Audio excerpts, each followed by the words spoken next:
My name is Felicity Wong. I am a writer and researcher, and this is my exhibition, Wearing. It's open at Union Hall Art Space through August 8th.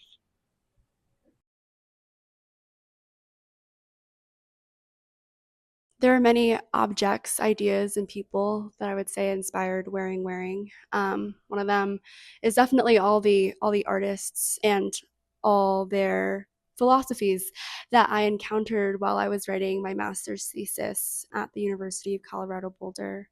In particular, I'm thinking of Shanghai Lyric, which is they are a New York based duo, and they oftentimes work with clothing and public spaces and everyday materials to think about questions of boundaries, property, authorship, ownership.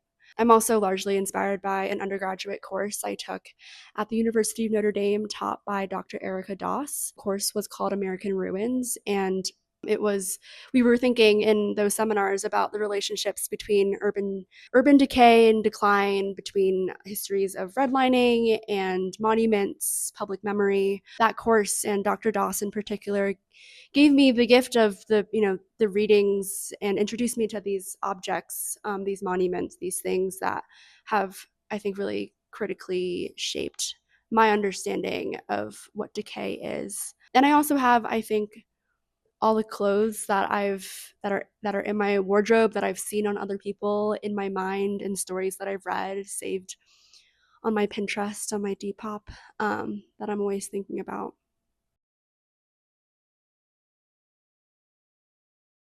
I always say the process was a bit serendipitous in that I didn't really know any of these artists before I reached out to them. I didn't know any of these artists before I proposed my exhibition. Through conversations, through referrals, through Instagram, honestly, I found these different artists, and the conversations that we had after I connected with them continued to shape the ideas in this exhibition. But I would say, yeah, I use the word serendipitous because I didn't necessarily plan for it that way. But now, where I am looking back, I don't think I could have assembled a more cohesive or perfect group of artists. I think each artist in the show is thinking about a different kind of decay. They offer a different interpretation of that word, which I really think expands the viewer's understanding and my understanding of this term decay that I'm constantly referencing in the show. And something else that I love is that each artist is working in a different medium. We have Allison's work over here, for example. They're, yes, using clothing, but also using salts and chamomile. We have Sarah and Flora, who are both cutting apart old fabrics and combining them to make new works. But Sarah's clothes are sourced oftentimes from her own personal life, and Flora, yes, has a really strong, I think, personal connection to the Coach purses, for example. But she's thinking about mass-produced objects, mass-produced commodities specifically. We've got Elle, who's working in video, Allegra, who's a fashion designer and is making works out of things like plastic bottles, and of course Paloma, who is working with ceramics as a sculptor.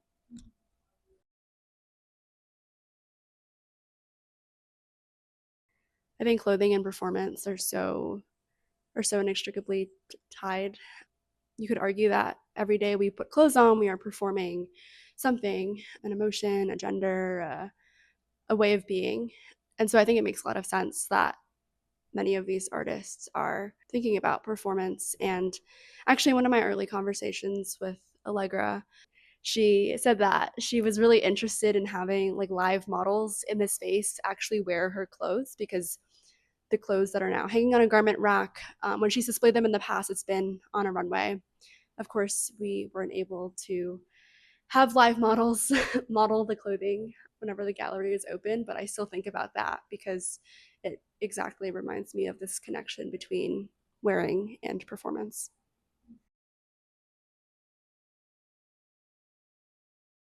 I applied for Rep Gems last fall because most of my experiences related to the arts have been centered around academia, where I think a lot of great ideas and words are circulating. I think academia can oftentimes be an inaccessible space.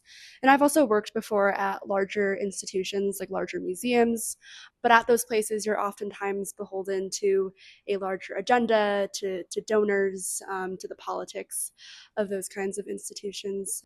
And I was really excited about the opportunity that Rough Gems would provide with its very unique combination of mentorship and funding and a model that allows for curatorial independence. I think that is a really unique part of the program. And yeah, I was hoping to be able to access all of those things.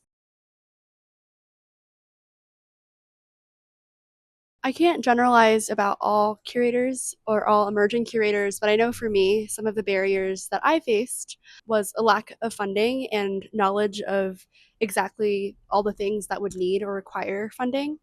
I didn't really understand how these arts institutions and galleries functioned, how artists and curators and institutions all communicate with one another.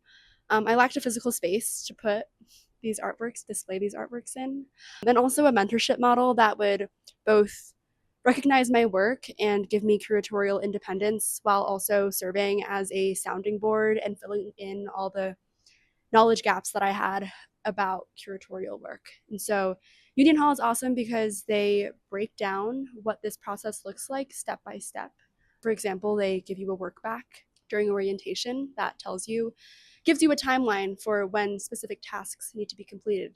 And of course, they also grant you funding, physical space, conversation, time, mentorship.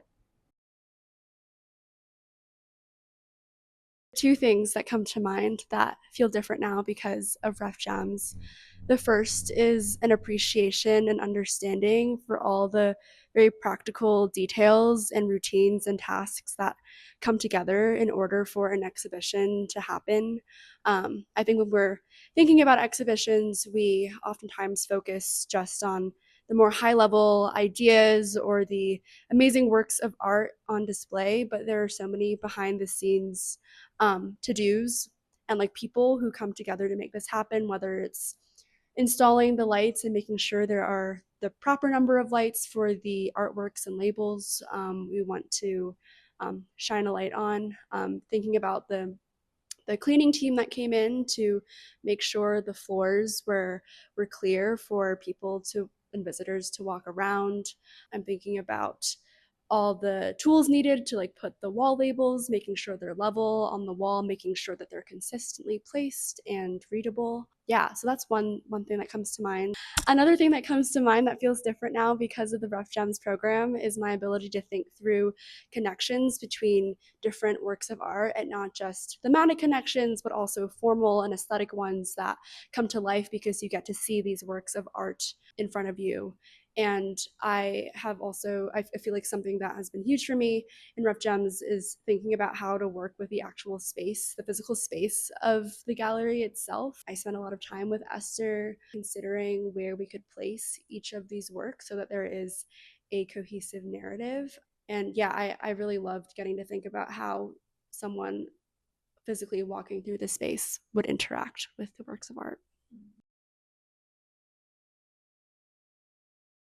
One of my favorite moments of this whole process happened during the opening event when a young child accidentally ran through part of Allison Sheldon's meticulously constructed salt floor installation. Allison and I had had a number of conversations beforehand about how they were okay with having accidental traces and steps in the salt installation because it was a reminder that everything that is material is ephemeral, which is a concept that relates both to all their works on display, but also the exhibition as a whole. I remember during the opening, I caught a glimpse of Allison crouching down close to the floor, talking to this young visitor who was very visibly upset about running through and quote unquote messing up Allison's work. The child was was upset, clinging to, I think, a very amused parent who was standing next to him. And I listened to Allison explain to the young child that he was a collaborator in this larger project, and it was just so magical and endearing, to see an artist like Allison, who is so talented and smart, so brilliant, be able to explain a fundamental concept or a fundamental idea of their work to someone who might not have understood it otherwise. This experience reminded me like what an absolute privilege it is to work with artists like Allison, and to also witness a moment where someone was made to feel welcome in a space, and to feel part of a larger conversation where they're able to understand the ideas behind this exhibition in their own way.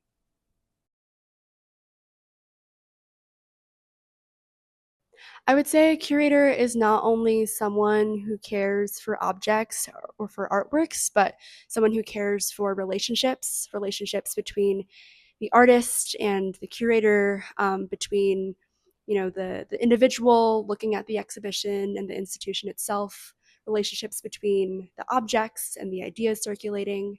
So I'd say, yeah, a curator is someone who cares for relationships. I would also say a curator is an excellent project manager. A curator knows how to delegate, to assess risk, to communicate diplomatically and clearly. And I would say a curator is a facilitator.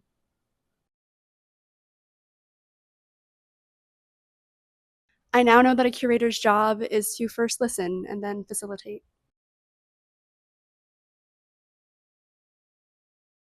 After the Rough Gems program, I am going to be leaving Colorado, sadly, but excitingly moving to Los Angeles to begin a 1 year graduate internship at the J. Paul Getty Trust with Getty Publications, specifically with their editorial and digital publishing departments.